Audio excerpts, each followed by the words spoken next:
Martin Helme, jälle on käes see aeg aastast, kus peame sellele 2024.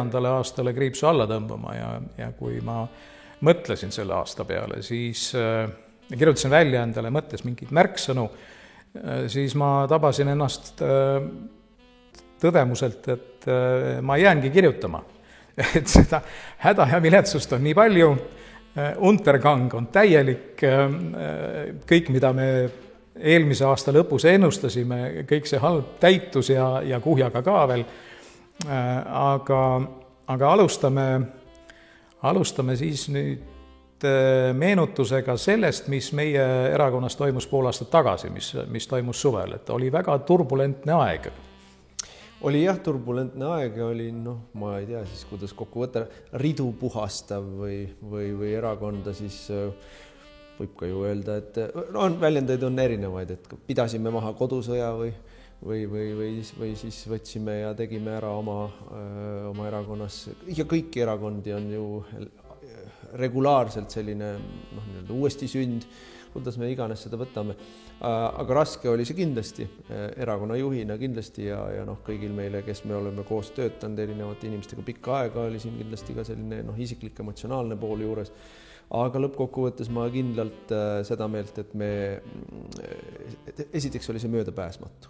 See ei olnud meie või minu valida või see lihtsalt see oli asi, mis oli juba tükk aega kerinud ja kuhjunud ja mingisugust lahendust vajas ja teiseks see lahendus, mis siis sai ja mis siis tuli, oli lõppkokkuvõttes, ma arvan, kõikidest variantidest kõige parem ja tänaseks päevaks, ütleme, kui me nüüd juunikuus olid sinna kõige sellisemad rokkivamad ajad, et tänaseks päevaks me näeme, et erakonna liikmeskond on tõusuteele pööranud, me oleme peaaegu selle teise pool aasta jooksul on meil olnud liitumisi peaaegu sama palju, kui selle suurega oli lahkumisi ja need on kõik uued inimesed.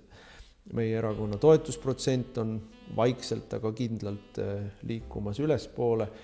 Meie erakonna organisatsioon on kõikides neis kohtades, kus oli lahkujaid palju või kus läksid ära kohalikud juhid osakondadest või ringkondadest on uued juhid valitud ja need uued juhid on tihtilugu entusiastlikumad ja pühendunumad isegi kui varem oldi. Nii et selles mõttes erakond ise on sellest välja tulnud, see võib kõlada klišeena, aga tulime sellest välja tugevamana. Ja mis minu meelest ka väga oluline alla kriipsutada, et me tulime sellest välja maailmavaateliselt koherentsemana või tihenenumana, et meil on nüüd nagu palju selgem nii liikmetele kui toetajatele, et mida me arvame, mida me ütleme, mille eest me seisame. Et tüli põhjus ikkagi tuleb ka üle korrata, et meie erakonna sees oli tekkinud juba mõnda aega rahulolematu seltskond inimesi, kelle põhimure oli see, et peavool, Delfi, Postimees ja ERR ja liberaalse relleeri poliitikud ei kiida meid. Et kogu aeg oleme nii-öelda kõigele vastu ja midagi teha ei ole, kui me kogu ühiskond, valitsus, institutsioonid on valinud allakäigu või untergangu, allakäigu või hävingu kursi, siis loomulikult me oleme sellele kursile, kui me sellele kursile oleme vastu, siis me oleme ju vastu ka igale individuaalsele tegevusele, mis seda kurssi ellu viivad. Me oleme vastu ametisse nimetamistele, kui ametisse nimetatakse inimesi, kes seda kurssi ellu viivad, inimeste poolt, kes seda kurssi ellu viivad. Me oleme vastu poliitilistele valikutele, otsustele, on need siis maksutõusud või on need mingisugused immigratsiooniteemalised või transsoolisus ja pedofiiliat edendavad asjad. Me oleme neid asjadele vastu, me oleme igale üksikule asjale vastu, sest me oleme sellele suurele plaanile vastu, sest meie arvates Eesti liigubki valel kursil. Ja meil oli sees erakonna sees tekkinud seltskond inimesi, kelle arvates oleks pidanud kuidagi leplikum olema või kompromissi otsima või läbi paremini saama nende inimestega, kelle põhimõttelise tegevusega meie toetajad, mina ise, meie erakonna liikmeskonna absoluutne enamus nõus ei ole. Tundub, et nende nii-öelda see pehmem vaade Eesti asjadele või käitumismustrile ei ole kaasa toonud ka selle rakukese populaarsust. Nüüd aasta lõpus on nad kuskil seal üle protsendi või 1,5% on nende toetus. Tartus, kus oli nendel päris suur seltskond, kes erakonnast eraldusid ja Tartu volikogus oli neil oma fraktsioon. Nüüd on see fraktsioon tänaseks päevaks lagunenud, et inimesed saavad aru, et ma ei tahaks öelda, et kaotajad või luuserid, aga neil ei ole midagi öelda, mis kõnetaks tavalist valijat, on mul õigus? Jaa, seda oli ette ju näha, et kui sul on, kuidas nüüd ütleme, mult vahel on küsitud, et mis vahe siis on teil ja Erkil. Et ei olegi mingit muud vahet, kui et meil on erakond. Kõik, et kui niimoodi, aga ma korduvalt olen seda erakonna sees kohtumistel alati öelnud, et ma ei tegele nendega. Ma tegelen meie Eesti Konservatiivse Rahvaerakonnaga, ma tegelen ettevaatamisega, mitte tahavaatamisega. Ja kuigi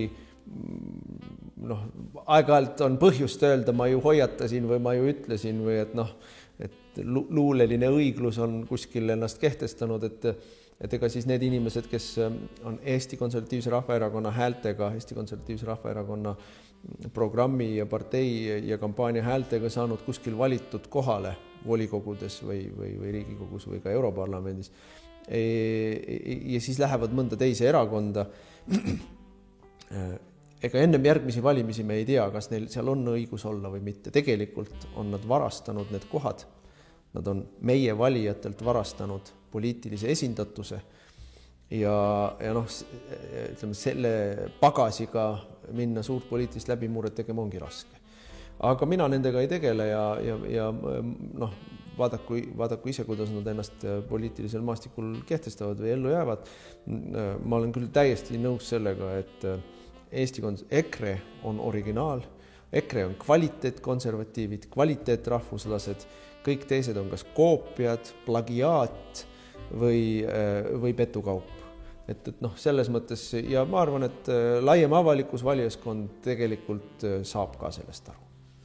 Et kokkuvõttes võiks öelda, et nime ERK võib tõlgendada tänasel päeval siis ka kui endised rahvuslased ja konservatiivid.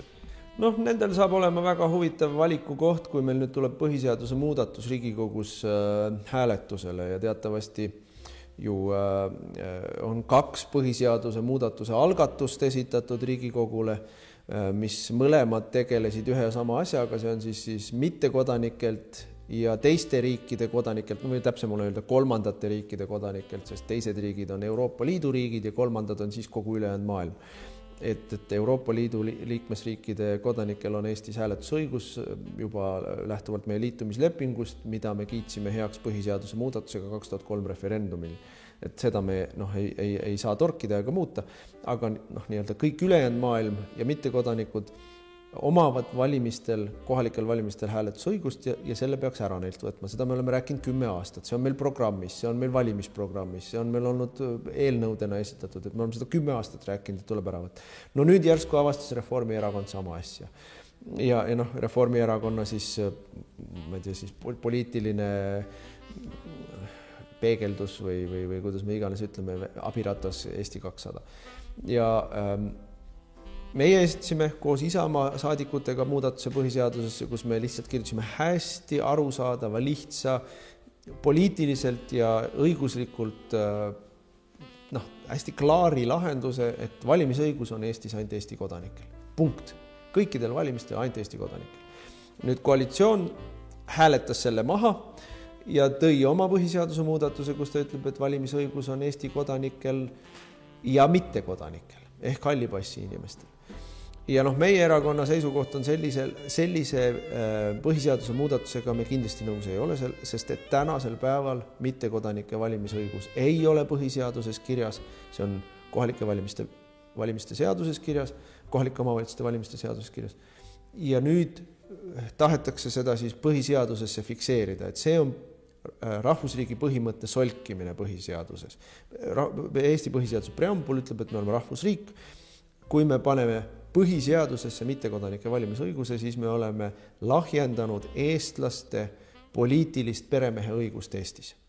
ja noh, me ei saa seda mitte mingil juhul toetada. Ja nüüd on tegelikult nii-öelda väga hea lakmustesti koht kõigil teistel Eesti parlamendi saadikutel, parlamendi jõududel, kas nad on nõus siis selle põhiseaduse solkimisega ja Eesti rahva poliitilise otsustusõiguse lahjendamisega või nad ei ole nõus sellega. Ja kes sellega nõus on, et põhiseadusesse pannakse ka mittekodanike valimisõigus, need ennast küll rahvuslasteks nimetada ei tohi. Jah, see on omamoodi maskide langemise aeg, et siis edasine rahvuslik jutt muutub iseenesele vasturääkivaks. No sellega on nagu paljastatud, et see ongi ainult jutt. Just. Kui sa juba põhiseadusele jutu viisid, siis ega me ju teame väga hästi, et põhiseadus nüüd oma täies mahus Eestis ei kehti enam mõnda aega. Ja see aasta tõi drastilisi näiteid sellest, kuidas põhiseadusest, inimõigusest, omandiõigusest, poliitilise eneseväljendamise õigusest lihtsalt tuimalt üle sõideti, ilma et mitte keegi oleks vastutanud ega siis saanud karistada või isegi noomida, isegi ajakirjanduselt mitte. Lihula sammas on esimene asi, mis siin meenub, et Nõukogude okupatsiooni ajal natukene ka tööd teinud inimesena ja propagandaasutuses, nagu Eesti Televisioonis töötanud inimesena, mina nii räiget õigusrikkumist ei mäleta isegi Nõukogude Liidu aegadest. Ja teesklus kaob järjest, rohkem kaob ära see teesklus või vanasti vähemalt püüti varjata seda, et seadustest sõidetakse üle ja telefoniõigus kehtib Eestis ja seda kõike nagu kuidagi hoiti sordiini all. Tänasel päeval enam ei vaevuta ja põhjus on väga lihtne. Nii nagu ma selle Lihula samba ajal ütlesin, kui seltsimees siseasjade rahvakomissar Läänemets jälle telefoniõigusega inimesi eelnevalt ebaseaduslikult pealt kuulatud ja jälgitud inimesi võeti lihtsalt tänaval maha või tee peal maha ja ma ütlesin sel ajal, et kui te nüüd mõtlete tagasi sellele, kuidas rikuti seadust ja põhiseadust Riigikogus ja kõik ehitasid õlgu. Mis vahet siin on, kas ministrid tulevad 20 päeva jooksul arupärimisele vastama, nii nagu põhiseadus ütleb, või nad ei tule. Päev siia, sinna, nädal siia, sinna, kuu, sinna, siia. See on nagu teie mingisugune poliitiline tants. Aga tegelikult on vahe. Et kui sa tegelikult ütled ja Riigikohus kinnitas üle, et põhiseaduse mingisugused tähtajad ei ole olulised, neid võib rikkuda. Kui selleks, et EKRE-le koht kätte näidata, võib rikkuda põhiseadust. Seda on öelnud Riigikohus meil nüüd 3 erineval korral, 3 erineval viisil. Et mis te tõesti inimesed arvasite? Ajakirjanikud, ettevõtjad, kohaliku omavalitsuse inimesed arvasite, et see jääb ainult siia Riigikogu saali, et põhiseadus ei kehti. Ei. Kui põhiseadus ei kehti, siis ta ei kehti ju kellelegi. Siis ei ole enam eraomand puutumatu, siis ei ole enam sa kaitstud riigivõimu omavoli eest, siis ei ole sul sõnavabadus enam kaitstud, siis on kõik läinud. Ja see jõuab, ja me näeme seda ju näiteks sellistes väga-väga praktilistes asjades, mis puudutab väga-väga laia hulka inimesi, nagu tuulikud. Põhimõtteliselt, kui meil põhiseadus kehtiks, siis niimoodi neid tuulikuid püsti panna, nagu meie tänane valitsus rullib, ei oleks võimalik. Meil on eraomandi puutumatus, meil on kohaliku omavalitsuse autonoomia, mis on ka põhiseaduslik printsiip, et kui kohalik omavalitsus ütleb, et meie maale seda me ei pane, sest meie planeeringus me seda ette ei näe, siis ei pane. Aga ei kehti enam põhiseadus. Ja see ongi see koht, kus me nagu tookord, kui meil siin 23. aasta Riigikogu valimiste järel nagu karjusime nii kõvasti, kui kopsud võtsid, et kallid sõbrad, et kui meil õigusriigi põhimõtted siin saalis lähevad, raginal läksid, et see ei jää siia saali. See puudutab kogu ühiskonda, see jõuab lõpuks ka nende punaste aktivistideni, kes ennast ajakirjanikuks nimetavad. See jõuab teieni ka. See jõuab teie taskuni, see jõuab teie õigusteni, ka teie olete ühel hetkel näoga vastu asfalti surutud ja midagi piiksute seal kirsa all, sellepärast, et te olete kaasa kiitnud sellele, et põhiseadus ei kehtiks ka mingisugustele ekrekatele. et noh, see on see seis, kuhu me oleme jõudnud, see hakkab nüüd kohale jõudma. Ainus põhiseadust kaitsev, ainus põhiseaduslikku õigusi, põhiseaduslikku riigikorda, muuhulgas siis rahvusriiki, muuhulgas parlamentaarset demokraatiat kaitsev erakond Eestis on EKRE. Me oleme seda karjunud nii nagu kopsu võtsid. Ma toon siin ühe näite sellesse põhiseaduse kehtimise mentaliteeti, mis meil siin majas valitseb või mis meil siin võimul olevate inimeste peades valitseb. Meil oli Riigikogu menetluses hulk välismissioone, Eesti Kaitseväe välismissioone. Ja me hääletasime terve hulga neile vastu mitme erineva põhjusega. Üks näiteks oli see, et me ei näe, kuidas Eesti julgeolekut aitab parandada või tugevdada see, kui me näiteks Mosambiigis aitame kohalike neegripealike käest ära võtta gaasivarusid. Aga näe, suured Euroopa energiakontsernid toimetavad seal ja vaja on nii-öelda rahuvalvamisega tegeleda. Kusjuures me sealt midagi ise ei saa, me maksame peale sellele asjale. Ja selle tõttu ei toetanud, aga on ka teisi missioone, mis on selgelt vastuolus põhiseadusega.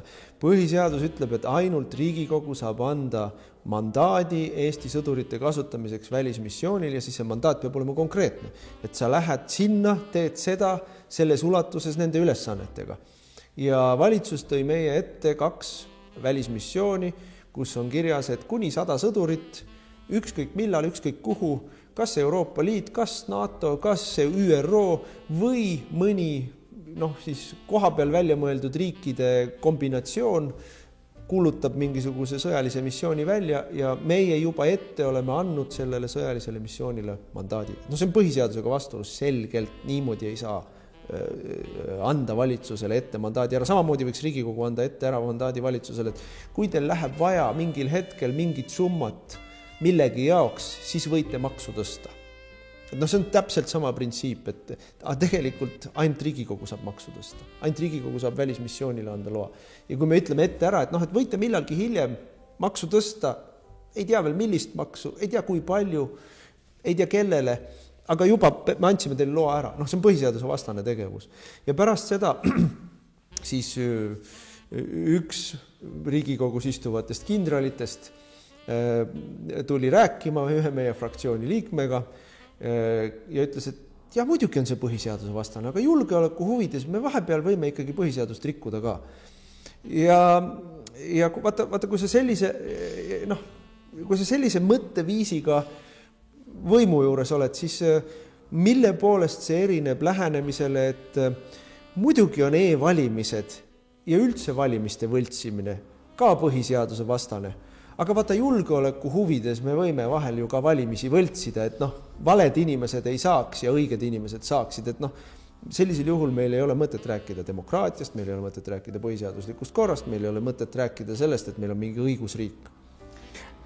Siit meenub mulle praegu tavalise inimese õigus privaatsusele ja oma nii-öelda suhtluse puutumatusele, mis tuli karjuva faktina välja Parvel Pruunsilla kohtuasjas, kus minu jaoks nagu kohutava võika asjaoluna selgus, et poliitiline politsei, esialgu veel küll kapo nime all tuntud organisatsioon, on kriminaalasja raames pealt kuulanud, tunginud arvutitesse, tunginud kodudesse, paigaldanud mikrofone, kuulanud pealt telefonivestlusi, andmesidet.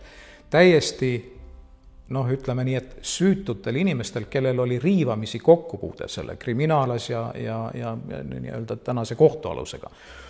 Ja koguni sinnamaani välja, kus ühte inimest poliitiline politsei suutis lausa oma töökohalt lahti kangutada.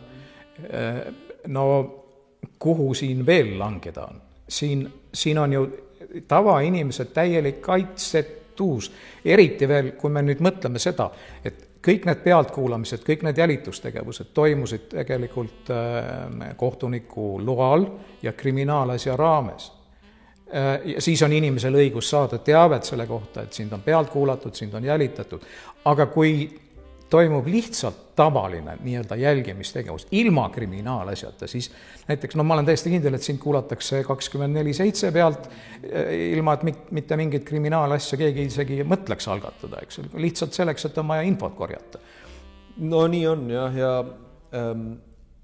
ütleme siis Pruunsilla kaasuses tuleb minna tagasi veel sinna kõige algusesse. Kriminaalasi algatati ju olematu asja pealt. Olematu asja pealt.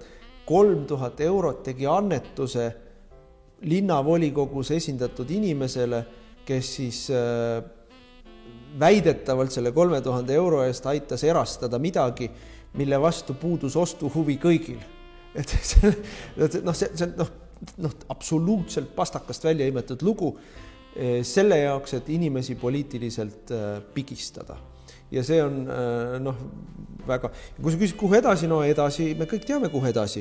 Edasi on ikkagi nii-öelda black ops sites ehk siis ütleme siis mitte eksisteerivad asutused, kus toimuvad, kuidas selle kohta öeldi, enhanced interrogation või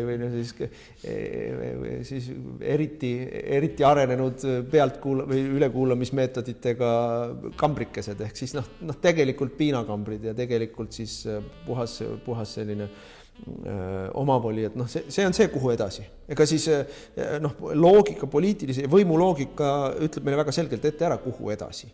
Ja ma toon siia kõrvale, ega see ei ole, Eesti ei ole ainus koht. Ega Eesti ei ole ju ainus koht, kus see toimub, et me elame, läänemaailm elab postdemokraatlikus olekus. Ja Eesti on lihtsalt siin selles suures pildis, ütleme, nagu me ikka oleme, eesrindlik tublikene, pugejalikult innukas. Ja kui me vaatame seda, minu meelest eriti õudne on see, mis toimus Rumeenias nüüd just äsja. Aga kui me vaatame seda, mis toimub Gruusias, aga kui me vaatame seda, mis toimus Austrias Austria valimiste järel või Prantsusmaa valimiste järel või mis toimus Hollandis Hollandi valimiste järel, siis ju mis neid kõiki ühendab? Kõiki neid ühendab see, et demokraatia sellised aluspõhimõtted, et rahvas langetab otsuse ja annab poliitilise suunise ja poliitilise mandaadi ellu viia mingit uut poliitilist kurssi või ka vana poliitilise kursiga jätkata, see enam ei kehti. Eurovalimised, 2024 aasta eurovalimised rahvas andis selge signaali, et nii edasi me ei taha jätkata. Mis siis vastus on Euroopa poliitilisel eliidil? Just nii me jätkame nagu siiani. Hollandi valimistel anti selge mandaat, niimoodi jätkata ei saa. Neil võttis aega peaaegu aasta otsa, 10 kuud, et valitsus moodustada. Ja Holland on vana demokraatia. Mis me näeme Rumeenias? Securitate ehk tegelikult sealne poliitiline politsei julgeolek on mänginud poliitilisi mänge alates sellest ajast, kui Ceausescu seina äärde pandi. Et kõik kompartei jagunes liberaalideks ja sotsialistideks ja need on siis vaheldumisi võimul olnud 35 aastat. Aga juhtinud neid kahte on ikka julgeolek. Ja nüüd siis täiesti ootamatult tuli, ja see rahulolematus on seal kaua aega kestnud, et ma ei pea ennast mingiks Rumeenia sisepoliitika spetsialistiks, aga ma tean Rumeenia sellist sisepoliitilist dünaamikat siiski mingil määral. Ja rahulolematus on suur olnud ja nüüd on, seal on sellised nii-öelda süsteemivälised ehk kohe populistideks kuulutatud parteid ja seal on nüüd presidendikandidaat, kes kuulutati kohe putinistiks ja Kremli-meelseks lihtsalt sellepärast, et ta ei räägi seda juttu, mida on kästud rääkida. Mis nad siis teevad lahendusena, kui see hakkas valimisi võitma? Esimese vooru võitiski ja teisel voorul ennustus oli see, et võidabki presidendi valimised. Lihtsalt julgeolek kirjutas paberi, kus ta väitis, et valimistesse on väliselt sekkutud.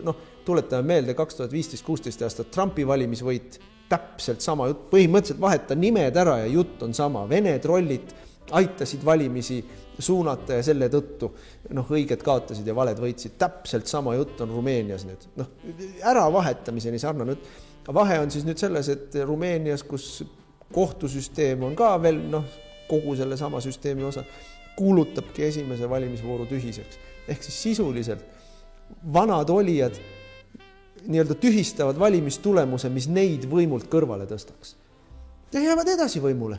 Ja Brüsselis haudvaikus, kõnekas haudvaikus, kõik on väga hea. Ja kontrasteerime seda nüüd Brüsseli reaktsioonile Gruusia valimistel, kus valimised toimusid, mitte keegi ei ole suutnud ära näidata, et valimised olid võltsitud, aga nüüd juba kuude kaupa varsti räägitakse sellest, kuidas valimised ei olnud õiged, ei olnud ausad ja nii-öelda võimule saanud valitsus või võimule jäänud valitsus tuleb kukutada ja need on nagu absoluutselt kontrastis, et seal, kus meie omad ei saanud võimule, tuleb valimised kuulutada tühiseks, seal, kus meie omad oleksid valimistel kaotanud, seal tuleb valimised kuulutada tühiseks. See on postdemokraatia. Ja meie puhul ei ole vaeva näha mingite riigikohtu otsustega või Vene trollide juttudega, ehkki Prigožin, vaid meie puhul on e-valimised siis see nii-öelda kang. Ja Gruusia puhul on veel eriti drastiline, et siis nii-öelda valimised võitnud parteid süüdistatakse venemeelsuses. Nii palju, kui mina olen aru saanud, siis nad ei ole sugugi venemeelsed, nad lihtsalt tahavad venelastega samamoodi normaalselt läbi saada, nii nagu kogu ülejäänud maailmaga. No see venemeelsus on selles mõttes, kõik, kes ei allu liberaal-globalistliku ideoloogia jutupunktidele, ongi tänapäeval kuulutatud meil Kremli käsilasteks. See on lihtsalt absoluutne selline, nii on, vanasti me olime kõik natsid, aga mis on oluline, millest kui mis me siin nüüd oma peaga liiga palju vaevame selle üle, mis toimub Gruusias, aga Gruusia kõrval on Armeenia. Ja Armeeniale räägiti täpselt seda sama juttu, mida räägiti Gruusiale, et tulge üle, kogu Armeenia riik seisis tänu sellele, et nende selja taga oli Venemaa. Aserbaidžaani konfliktis, Türgi on seal sees, eks ole, kogu Armeenia püsis tänu sellele, et venelased hoidsid neid. Ja Ukraina sõja järel tehti armeenlastele selgeks, et te peate ka Vene vastaseks hakkama. Armeenlased hakkasidki ja tulemuseks on see, et venelased ütlesid, saage siis hakkama ja nüüd on põhimõtteliselt Armeenia riik likvideerub meie silme all. See on rahvuslik katastroof, mis Armeenias toimub. Ja grusiinidele pakuti sama asja ja nad ütlesid, aitäh, ei taha. Ja Gruusia puhul on veel pikantne see, et president, kes keeldub täna ametist lahkumast, on ju tegelikult oma Prantsuse kodakondsus. Ta on Prantsuse kodanik, tal on Prantsusmaa pass ja kui tema keeldub ametist lahkumast, siis kelle tegevus siin rohkem venelaste huve esindab, eks? No jah, esimene, jälle me tuleme postdemokraatia juurde tagasi, et kui sul on president Gruusias, kelle ametiaeg on läbi saanud, aga ta ütleb, ma ei saa ära minna, sest valed inimesed võitsid valimised. Ja siis meil on president Rumeenias, kes muide, see Johannis on ju ka tegelikult välismaalt pärit tegelane. Ta on pool oma elu elanud, kui ma õigesti mäletan, Austrias või Saksamaal või kuskilt sealt pärit. Ja tema ka ütleb, ma ei saa võimult ära minna, sest vale inimene oli võitmas valimisi. Ja ei ole probleemi, aga probleem on selle parlamendiga, kes Gruusias valimised võttis. Probleem on meil Ungariga ja nii edasi, nii edasi. See on niivõrd läbinähtav ja valelik, et lihtsalt küsimus on selles, et väga paljud inimesed ei süvene sellesse, väga paljud inimesed neelavad alla neid nii-öelda peavoolu meediast meile ette söödetud mustvalgeid, binaarseid loosungeid ja ei näe seda suures pildis. Suur pilt on see, et meie oleme selles samas potis sees ja siin nüüd suur erand ja see, mis selle lõpetab minu arvates. Selle lolli mängimise ja demokraatia surma kursilt meid aitab kõrvale keerata on muidugi Trumpi valimisvõit. Enne kui me Trumpi juurde läheme, me kindlasti läheme, et tuleks korraks tagasi koduste asjade juurde. Ma olen siin lugenud paari sotsiaalmeedia postitust. Üks oli selline, kus inimene kirjeldab kuskil kaupluse sissepääsu juures olevat soovide puud, kuhu lapsed on kirjutanud oma jõulusoovid ja see inimene luges neid jõulusoove ja hakkas nutma. Ja hakkas nutma sellepärast, et üks laps kirjutab seal, ma soovin, et jõuluvana tooks mulle uue voodipesu. Mina hakkaks ka nutma. ja ma rääkisin mõni nädal tagasi siin ühe hää tuttavaga, kelle firma tegeleb maksuterminalidega. Ja ta ütles, et me oleme täna olukorras või siis tema firma on olukorras, kus ettevõtted ütlevad järjest ära, et ei, aitäh, oli tore koostööd teha, aga me tagastame selle maksuterminali, me ei kavatse seda edaspidi kasutada. Ja ta ei teadnud, mis on need motiivid või põhjused. Üks võimalus on see, et need ettevõtted hakkavad arveldama uuest aastast ainult sularahas, või on teine võimalus, et need ettevõtted lihtsalt teavad, et nad panevad uksed kinni. Et me olemegi sellises olukorras. Andke mulle palun, toogu jõuluvana mulle uus voodipesu ja teised ütlevad, et ei, et me paneme oma ärid suure tõenäosusega kinni. Me tegelikult oleme nüüd 10 kuud, eks ole, majanduses kogu aeg kivina kukkunud. Ja tundub, et me ei ole põhja veel saavutanud, et selle hüsteeriline noореlik optimism, mida me siin aeg-ajalt kuuleme kuskilt valitsusasutustest või siis poliitikute suust, et häda alles terendab. Jaa, mitte 10 kuud, 10 kvartalit. Ja, 10 kvartalit, tähendab, midagi teha ei ole. Me kõik saame aru, et statistikat on võimalik ilustada ja statistikaga on võimalik kõiki asju põhjendada, aga halastamatu statistika, mida peavad mitte Eesti asutused, vaid mida me näeme IMF või Maailmapank või Euroopa Komisjon või OECD, näitavad seda, et Eesti on olnud kõige pikema, kõige sügavama ja kõige, ütleme siis, kõige laiapinnalisema majanduslangusega riike, ütleme siis arenenud riikide majanduste hulgas. Et meist hullema majanduskukkumisega on sellised riigid nagu Ghana või Süüria või isegi Venemaa ja isegi Ukraina majandus ei ole niimoodi kukkunud nagu meie, mitte nii pikalt ja mitte nii sügavalt. Ja Venemaal on sanktsioonid ja Ukraina on sõjast räsitud ja nii edasi ja Argentiinaga me oleme siis kuskil seal samas klubis ka inflatsiooni mõttes. Me oleme Türgiga samas klubis inflatsiooni mõttes. Selles mõttes kõik, kes on olnud nende otsuste juures viimastel aastatel, tuleks tõrva ja sulgede sisse kasta ja mööda tänavaid lohistada selle eest, mis nad on teinud Eesti inimestele. Aga neil jätkub jultumust veel tulla meile siin loenguid lugema, kuidas te ei saa aru, kui hea kõik on. Ja mis on majanduse puhul oluline on esimene asi, on räige jultunud vale, et kõigil teistel on ka raske. Ei. Lätil näe ei ole nii raske, Soomel näe ei ole nii raske, Leedul on lausa hästi võrreldes meiega, eks ju. Ka Rootsil ei ole nii raske. Räägitakse sellest, kuidas Saksamaa on rängas majanduskriisis. Ja mida see tähendab? Saksamaa on juba, 4. kvartalit kõigub seal nulli kasvu juures. Olukorras, kus me paneme nagu kvartalist kvartalisse 3% langusega. Ja see on ju languse otsa. Ehk siis jälle võrreldes eelmise kvartaliga langus, jälle võrreldes eelmise aastaga langus.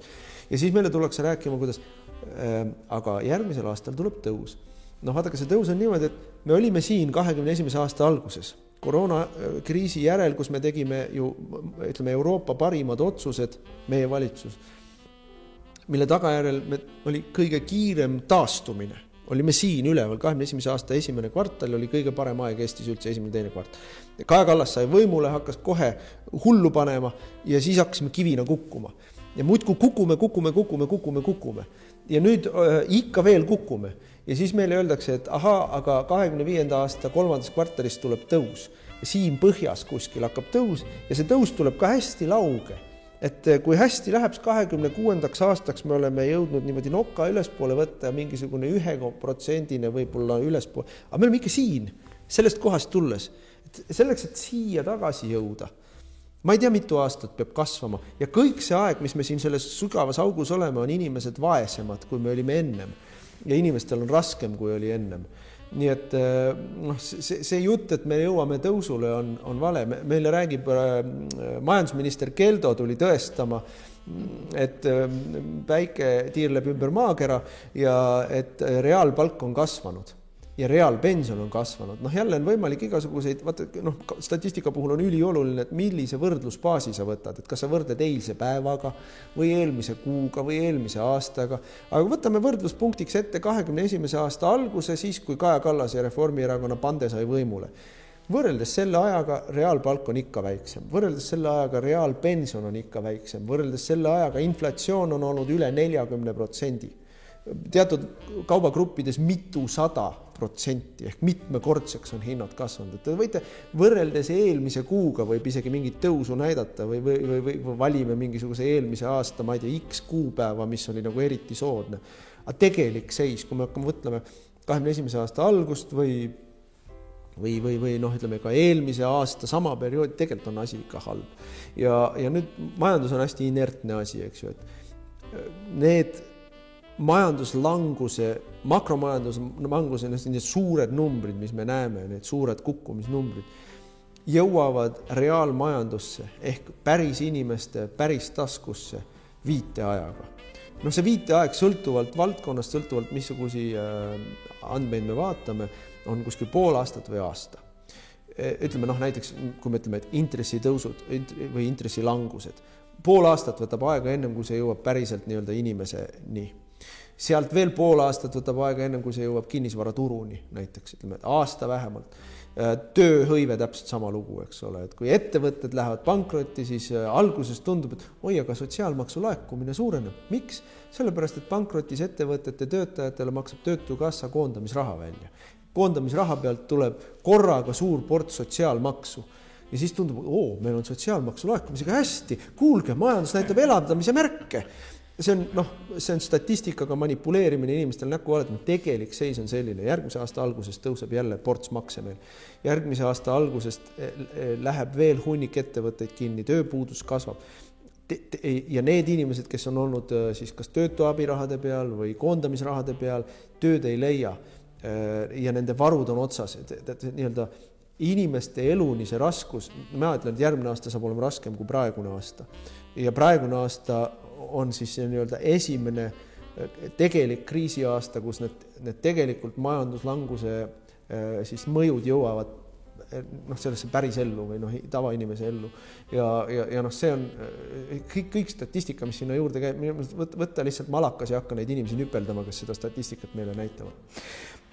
Ma siin vaidlesin hiljuti ühe inimesega, et just teemal, et miks need majanduspoliitilised otsused oleks nagu vastu võetud inimeste poolt, kelle diagnoos algab I-tähega. Ja vaidluse teema oli pigem selles, et kas need on poliitikute poolt vastu võetud otsused, mingisugust mõjuanalüüsi riigis enam nagu ammu ei tehtaks. Aga nagu isegi ka kõige lollim poliitik, eks, ja neid on tänases valitsuses valdab. Pretsedenditult palju. Pretsedenditult just. Et ei ole ju vaja olla rohkem kui põhikooli lõpetanud, kui sa saad aru, et kui sa maksu kergitad, siis maksulaekumine väheneb, eks ole. Et kui sa aktsiisi kergitad, siis leitakse mingi kavaldamise variant, et kuskilt ikka saab, eks ole. Et miks see nii on? Äkki on põhjus selles, et poliitikutele nõu andvad ametnikud on kuidagi muutunud ebakvaliteetseks. On ka tõsi see, et näiteks sisuliselt ju mingisuguseid vakantse ei täideta enam ausate kandideerimisreeglitega. Võetakse ikkagi tööle oma erakonnakaaslasi, oma kursusekaaslasi, oma tuttavaid ja eeldatavalt ikkagi endast natukene rumalamaid inimesi, et mitte endale konkurentsi kasvatada. Et võib-olla see meie nii-öelda selle ametnike-armee kvaliteet on muutunud lihtsalt kriitiliselt juba täiesti talumatuks, et need otsused sellisena kuidagi välja tulevad. Kui ma vaatan aktsiisi debatti, kui seda saab debatiks nimetada, see ei ole tegelikult ju debatt, see on tuima panemine. See on lihtsalt jõhker tuima panemine. 3. korda me käime läbi selle sama tee. 3. korda. Tõsteti aktsiise eelmisel kümnendil. Laekumine vähenes, pidi tooma riigieelarvesse raha juurde, tegelikult hakkas tulema vähem raha, kui ennem üldse tuli. Alkoholi tarbimine pealtnäha justkui vähenes, sellepärast et soomlased enam ei käinud ja eestlased hakkasid Lätist ostma, aga tegelik joomine suurenes. No nii, ühe korra käidi selle reha peal ära, siis käidi teist korda selle reha peal ära, 2017-18 aastal käidi selle reha peal uuesti ära ja jälle hakati, ja sama jutuga tuldi jälle, et meil on raha juurde vaja, riigieelarve peab ju kusagilt raha teenima ja me ajame siin ikka rahvatervise asja. Kumbki ei ole tõsi, eks ole, rahvatervisega oli see, et kui me eestlaste Lätis käimise arvestusse sisse võtame, siis inimesed jõid rohkem, kui me soomlaste sadamas ostud arvestusest välja võtame, siis jälle see ei ole eestlaste tarbimine, eks ole. See on kõik vale, see on lihtsalt jälle bluffimine või statistiline manipulatsioon ja riigieelarvesse raha ei tulnud. Ja nüüd meil tuleb täpselt sama jutuga kolmas kord. Ja nüüd küsimus väga lihtne, mis sa ka küsid. Kas nad on nii lollid? No vaat ei saa olla nii lollid. Ei saa olla nii lollid, et kui nad seda teevad, siis nad teevad seda sellepärast, et see ongi eesmärk. Ja nüüd nagu siis iga inimene püüdma aru saada, aga miks nad teevad asju, mis sisuliselt Eestit lammutab. Ühiskonda lammutab, riigi eelarvet lammutab, rahva tervist lammutab, riiki naeru vääristab. Miks nad seda teevad? No siin on kindlasti on asjas oma põhjus selles, et otsustajatel puudub oma otsuste tagajärgedega mingi puutumus. Lihtsalt toon näite sellest, et kui ma olin rahandusminister, siis minu asekantslerid said must rohkem palka.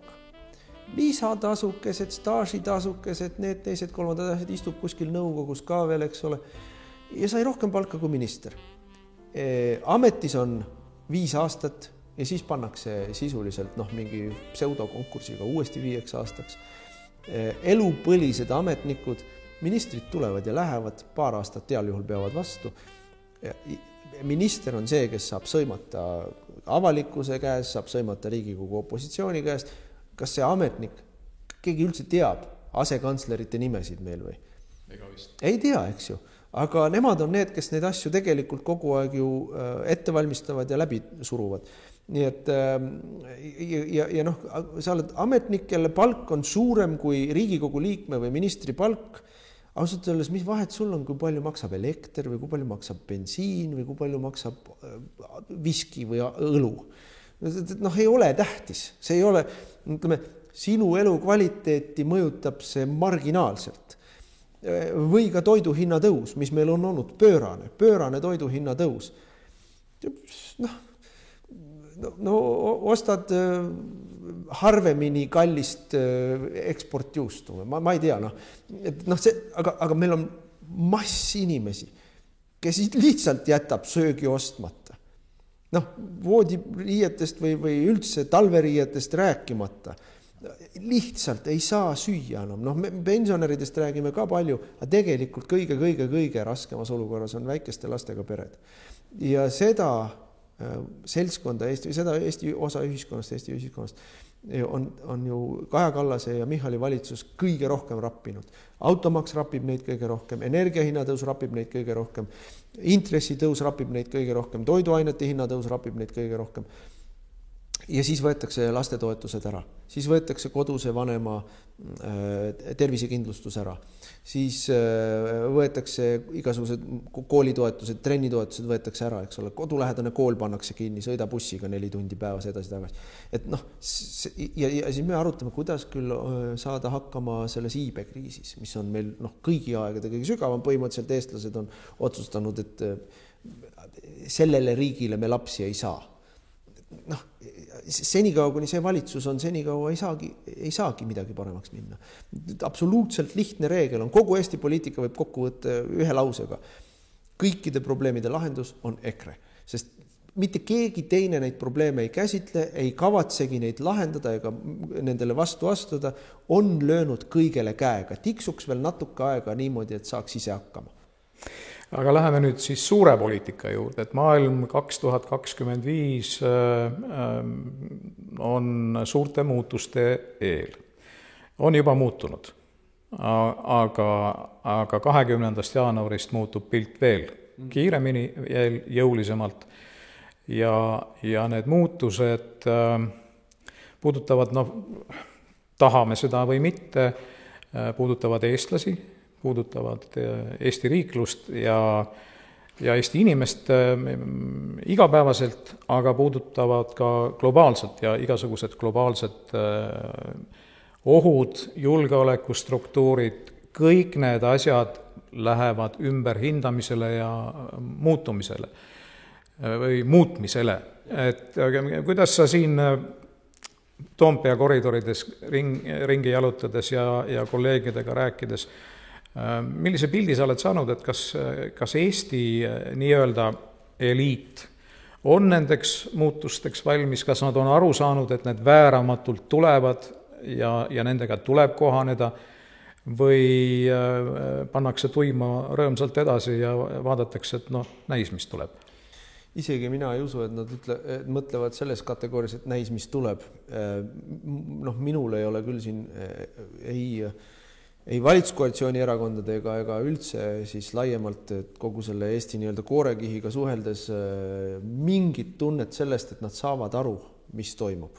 Lihtsalt. Ja siin on oma põhjus, et kui sa saad ennast edukalt isoleerida oma majanduspoliitiliste otsuste ja tagajärgedest ja ka oma poliitiliste otsuste tagajärgedest, et tuletame meelde ikkagi, kuidas kui ikkagi Jürgen Ligi tuleb solvama parlamenti ja parlamendi naissaadikuid, siis kõik need feministlikud sotsialistidest ja Eesti 200-latest meespoliitikud põhimõtteliselt viskuvad ambrasuurile tema eest, siis see tegelikult, mida see teeb? See teeb seda, et meil on poliitiline vastutus täielikult tasalülitatud, et sa võid teha, mis tahad, tänane valitsuskoalitsioon, tänane võimul olev seltskond võib teha, mis tahab, või nii nagu me siin enne ütlesin, võib ka põhiseadust rikkuda, sulle ei järgne sellest mingit negatiivset tagajärge. Sa oled ennast edukalt isoleerinud oma otsuste tagajärgedest. Ja sellisel juhul sa ju võid teha ka rumalaid otsuseid, sa võid ka jätta otsustamata, sa võid lihtsalt lolli juttu kogu aeg ajada. Ja mida ma näen on Eestis, ütleme siis, eks ole, maailm hakkas muutuma või nähtavalt toimusid sellised väga suured raginaga muudatused, eks ole, siis kui Ukraina sõda käima läks ja kogu Eesti poliitiline koorekiht võttis selle hoiaku, et toimus psühholoogiline nihestus. Et olukord on Eesti riigile ja Eesti rahvale eksistentsiaalselt ohtlik. Eksistentsiaalselt ohtlik.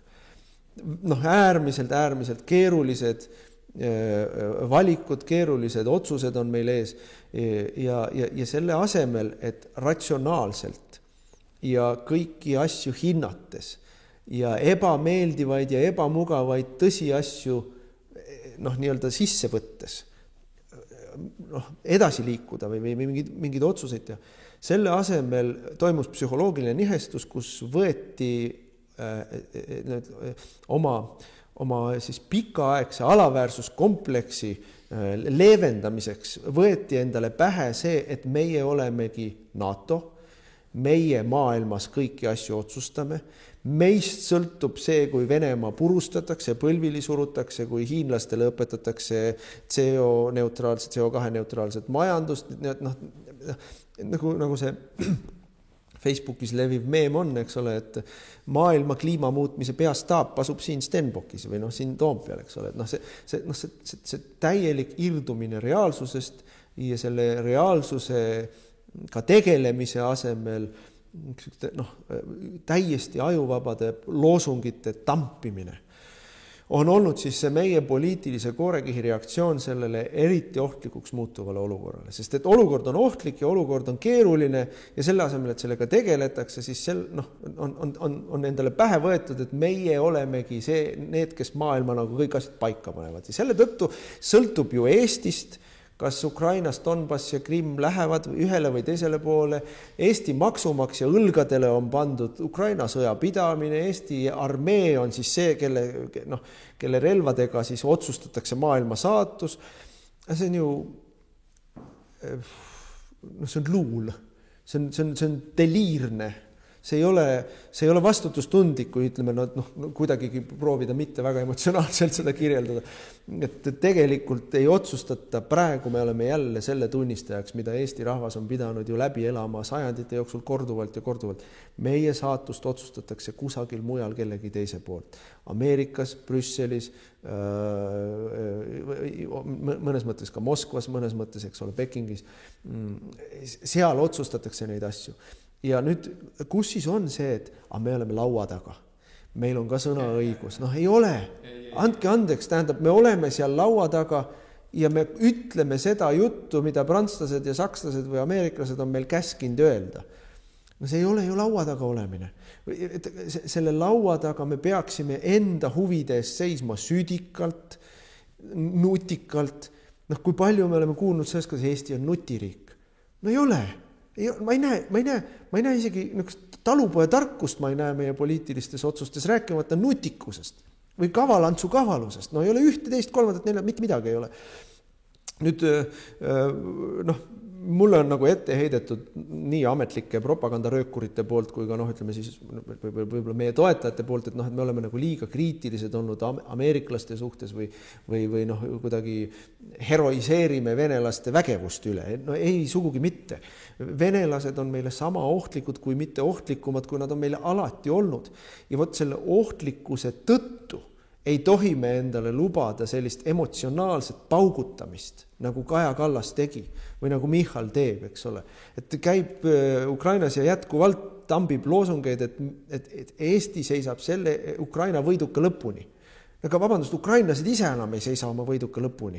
Et Zelenski ütleb, et Krimmi me enam tagasi ei saa. Et territooriumite üle me oleme valmis läbi rääkima, territooriumite loovutamise üle, kui me saame julgeoleku garantiid sellele tükile Ukrainast, mis meil veel käes on. Et nemad juba räägivad, sest et sõjas ei ole võidule aseainet ja sõjas ei ole nagu enesepettusele pikka sõitu. Lihtsalt siis sind tapetakse ära ja ongi kõik, et sul ei ole enam kellegiga vaielda surnust peast. Et kuidas ikka oli või kelle oma see asi oli. Ja meie ei ole memo saanud. Me ei ole selle memo saanud. Ja nüüd on sellele kõigele taustaks ongi siis Trumpi valimine. Trump ei ole psühholoogilise nihestusega, ei ole sellise nii-öelda deliirse jutuga, vaid näeb maailma ka siiski reaalsetes kategooriates. Ja ma ei ole kunagi aru saanud, kuidas meie avalikkus on aktsepteerinud ilma küsimusi küsimata või ilma argumente nõudmata väidet, et Ukraina kuulub läände. Et mis ajast? Või missuguste parameetrite järgi? Või kelle otsusega? Ja ukrainlased on tahtnud, õigemini siis täpsemalt öeldes NATO on neile pähe pannud selle mõtte, et te võiksite ka NATOs olla.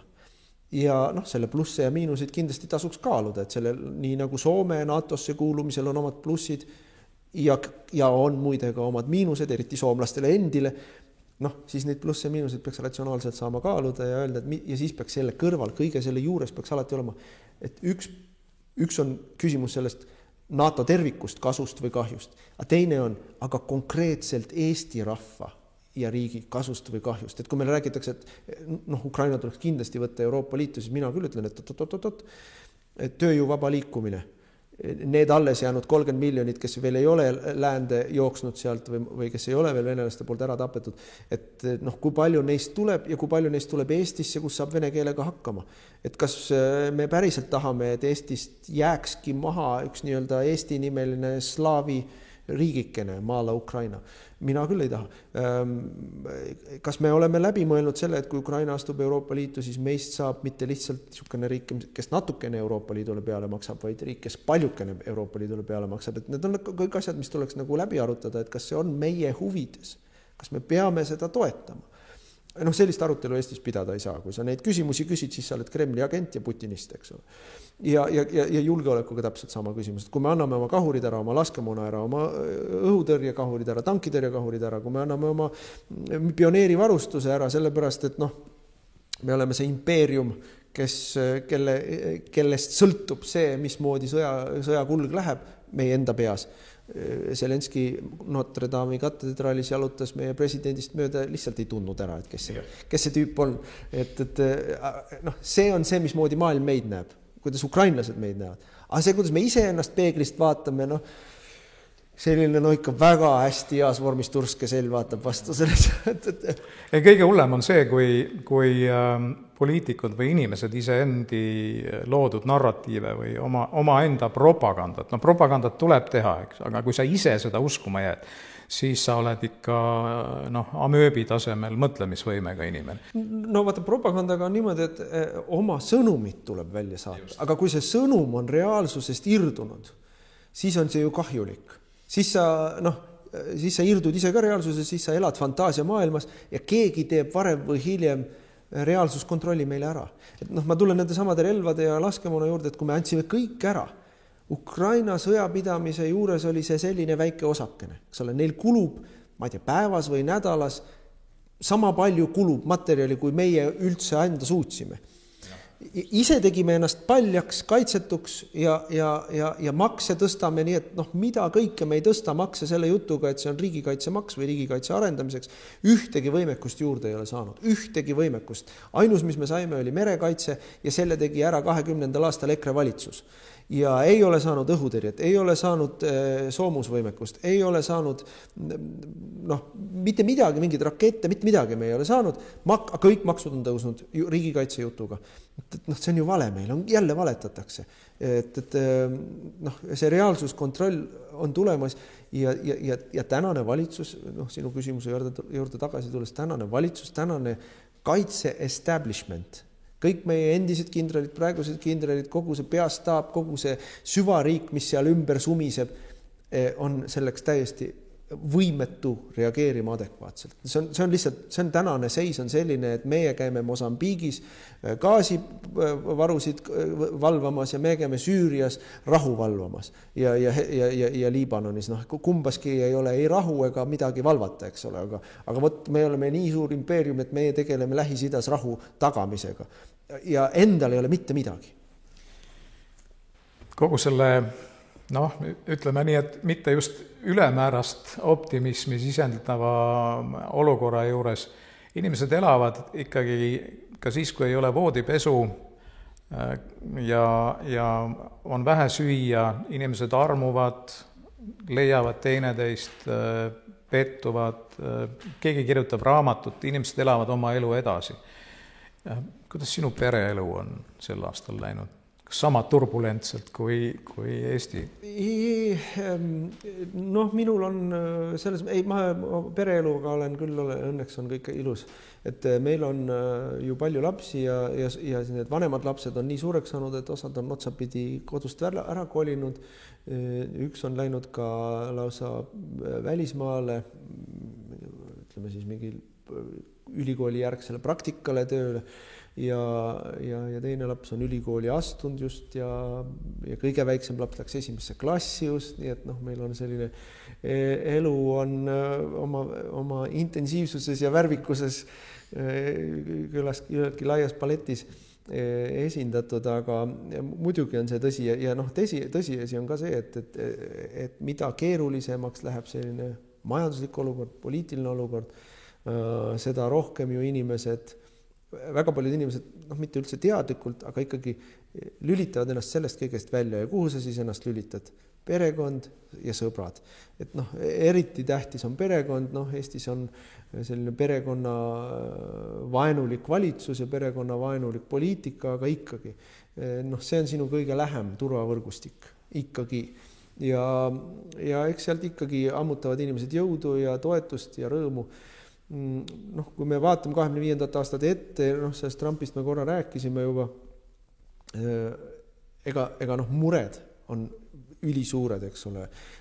Lihtsalt lootus on selles, et meil on nüüd, ütleme ikkagi Ameerikas on tulemas võimule, täna ta ju veel ei ole ametis, tulemas võimule inimene, kes erinevalt Joe Bidenist või Kamala Harrisest saab aru, kus ta on ja mis ta teeb ja saab aru, et mis on probleemid ja omab nii intellektuaalset kui ka kogemuslikku kapatsiteeti nendele probleemidele lahendusi otsimiseks. Nii et see kindlasti annab julgustust juurde. Samal ajal, ütleme, ma vaatan Euroopa Komisjoni, siis see on ikka täiesti ahastama panev, et sealt saab ainult tulla jaburusi kuhilaga juurde. Ma vaatan meie enda Eesti valitsust, et iga päev, mis nad jätkavad, on see valitsus, elu Eestis saab minna ainult halvemaks, et et noh, mina näen küll seda oma tööülesannet sellises, et tuleb valmistada ette erakonda, tuleb valmistada ette ühiskonda selle jaoks, et ühel päeval see valitsus langeb ja siis peame me tegema täieliku ühiskondliku ümberkorralduse, liberaalse režiimi välja vahetama konservatiivse rahvusliku võimuga ja ühel hetkel peab ka Eesti valija selle nii-öelda täiskasvanuks saamise läbi tegema, et ta ei hääleta mitte selle järgi, mis ta arvab, et tema töökaaslane heaks kiidab või hukka mõistab või ma ei tea, keegi tema sugulastest, vaid ta hääletab selle järgi, mis on õige. Sest täna me näeme, jätame e-valimised kõrvale, ma arvan, et AI ja Trumpi võimule saamine lahendavad meil selle mure ühel hetkel. Võib-olla mitte kohalikeks valimisteks, aga lahendavad meil selle mure ühel hetkel. Aga meie suur mure on ikka see, et ka veel väga suur hulk Eesti inimesi ikka veel hääletavad sotse, ikka veel hääletavad Reformierakonda, sellepärast, et nad arvavad, et see on kuidagi nagu positiivne või ma ei tea, siis ma olen hea inimene. Ei ole hea inimene. Ei ole hea inimene. Sa hääletad oma naabrid vaesusesse, sa hääletad Eesti venestamise poolt, sa hääletad Eesti laste ideoloogilise ajupesu poolt, nendele tehakse lasteaedades, koolides transideoloogilist ajupesu, homoideoloogilist ajupesu, multikultuurset immigratsiooni ajupesu. Sa ei ole hea inimene, sa ei ole hea inimene, kui sa sõidad elektriautoga ja pooldad tuulikuid. See on ropp looduse rüüstamine ja inimeste tervise kahjustamine. Ära hääleta halbade asjade poolt. Jaa, see on kuldaväärt mõte, aga ma arvan, et kõik meie vaatajad soovivad sulle, su perele ja meile kõigile erakordset ilusat jõuluaega. Ja mis see jõulude ajal on kohustuslik, seaprae kõrvale. Vaadake kultuslikku jõulufilmi Die Hard osa 1, seal vähemasti head võidavad.